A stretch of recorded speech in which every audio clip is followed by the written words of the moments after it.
అందరికీ నమస్కారం.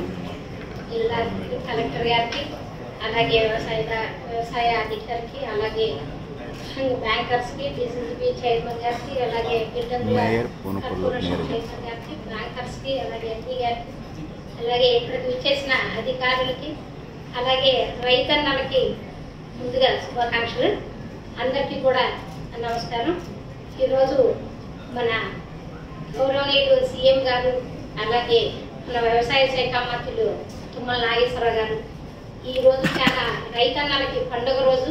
ఈరోజు అసెంబ్లీ ఆవరణలో ఇనాగ్రేషన్, రెండో విడత రుణమాఫీ చేయడం జరిగింది, ఇనాగ్రేషన్ చేయడం జరిగింది, చెక్కులు పంపిణీ జరిగింది.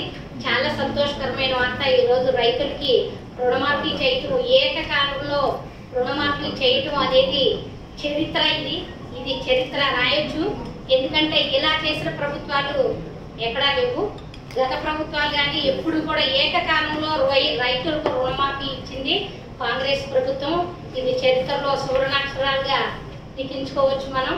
దీనికి మన జిల్లా నుంచి, రైతన్నల తరపు నుంచి, మన ఖమ్మం జిల్లా నుంచి రేవంత్ రెడ్డి గారికి, అలాగే తుమ్మల నాగేశ్వరరావు గారికి మనందరి తరఫున కృతజ్ఞతలు తెలుపుతూ నాకు ఈ అవకాశం ఇచ్చిన అందరికీ థ్యాంక్ యూ.